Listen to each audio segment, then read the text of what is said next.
Hey everybody, Eric here, and today we're going to be talking about cabinet fillers. What are they, why use them, and why are they important even in a custom cabinet order. So let's get right into it. Welcome to my messy kitchen. I will put a description in the link below for a photo shoot of this kitchen so you can see it without all this mess.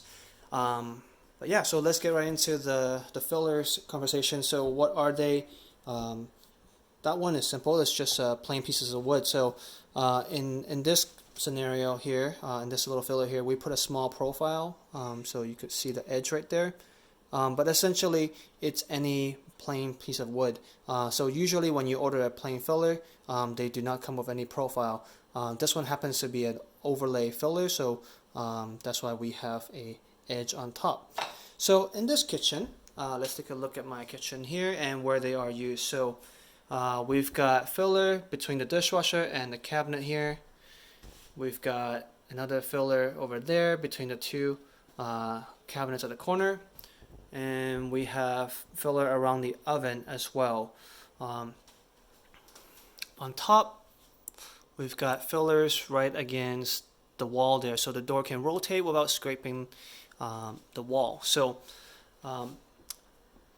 in this particular video, I want to focus a little bit on the base corner cabinets because I actually have a customer situation right now about this. So I thought I would make a video and share. So here we've got a blind corner cabinet up against a sink.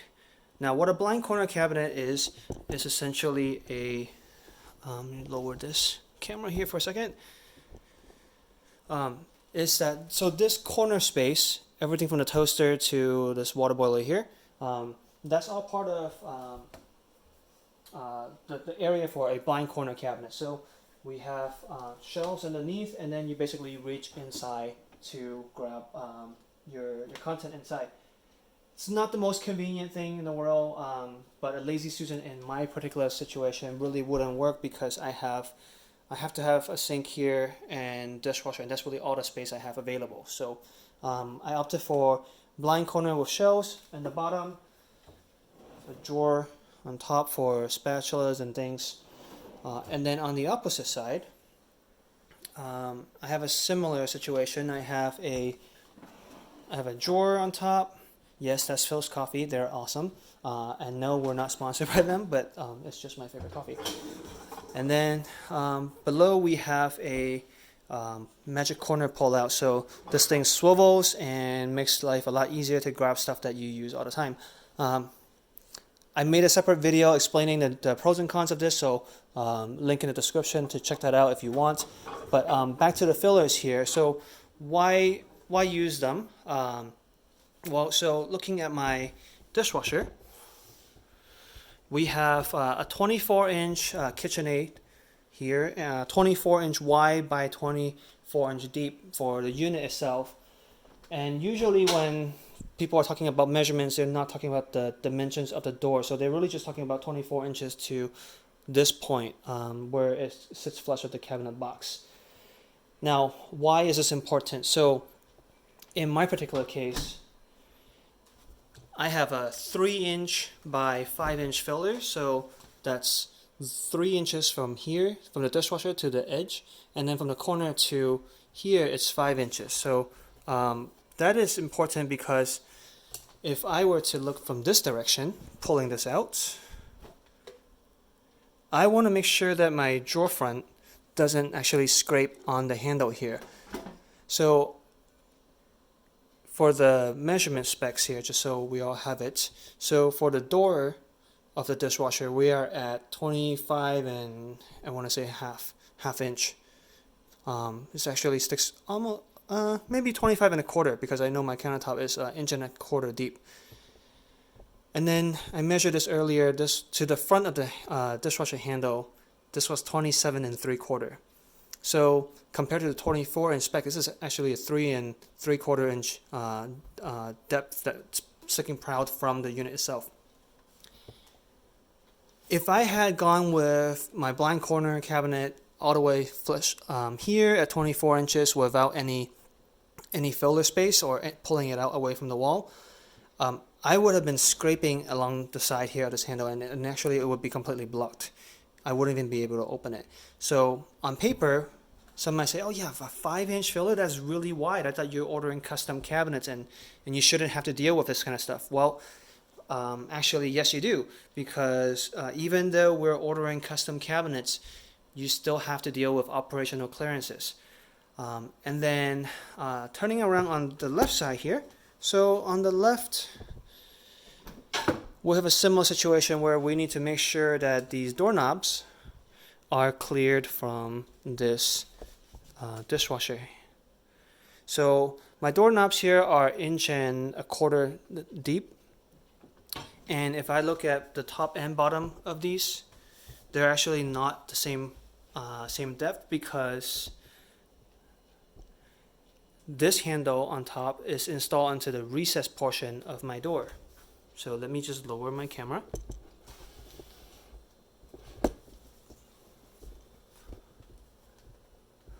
See how in my shaker door here, and there's some dirt on the handle, but this is installed to the recessed portion of the drawer front, whereas this handle is installed to the frame of the door. So it's sticking out a little bit more than 1/4 inch.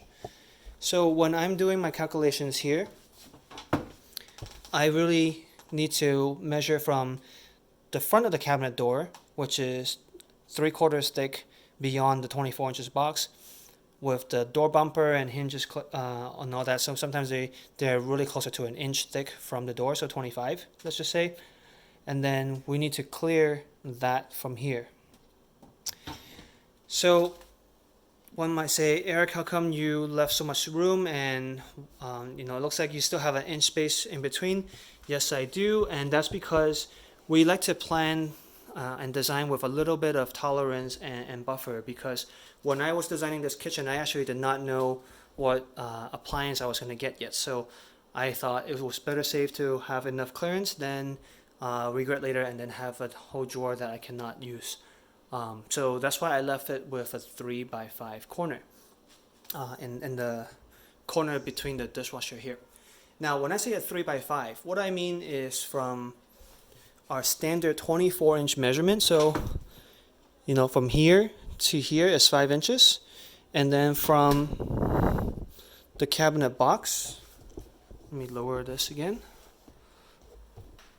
From the cabinet box, is 24 inches this direction, right? So 24 inches here is 3 inches from here to here. So that's the 3x5. If I were to measure the actual filler overlay itself, the filler overlay just means this front piece where this overlay is installed flush with the front of the drawer. This one, because it's measured in the front, this is 4.25 inch deep by 2.25. So essentially we have our filler in the back here. So pretend that this filler is the cabinet filler in the back, and then this filler overlay, so you see the same profile there, this overlay is installed in the front to match the profile of the door. So when I'm measuring 3x5, I'm really measuring the back piece, that's 3 inches by 5 inches. And when I just measure the overlay filler itself, I was getting 3/4 less because of the thickness of the material and how this sits in the front. So that's the filler for this corner, a 3x5. A typical corner we usually plan with a 3x3. In this particular case here on my left side, we have a 3x4.5. And really, why did I do that? Well, similar situation here.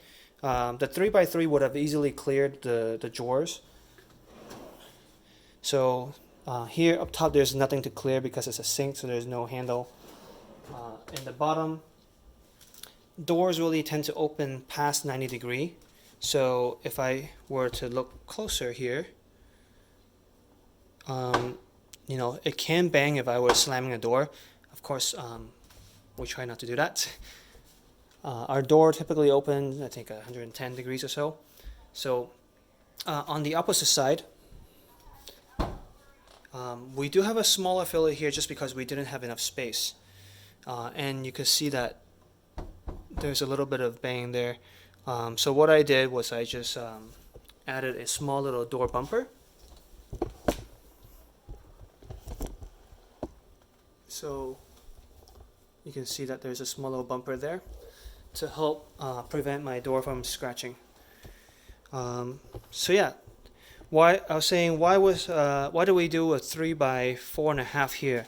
So 3 by 4.5 here really because I was trying to keep the alignment of this cabinet and try to get it as close as I could. Then we have some filler space around the oven. So this oven has been framed out on site to fit underneath the cooktop. I'm trying hard not to show you my dirty pots and pans on top, so forgive me there. But yeah, that's really why we've designed with the fillers. Let me see, I'm just looking at my list here to make sure I have not missed anything. I think that's it. So hopefully this video has been helpful, and if you want to see more content, you can subscribe to our channel, and please like the video if this was helpful to you. Alright, thank you so much. Have a good one. Bye bye.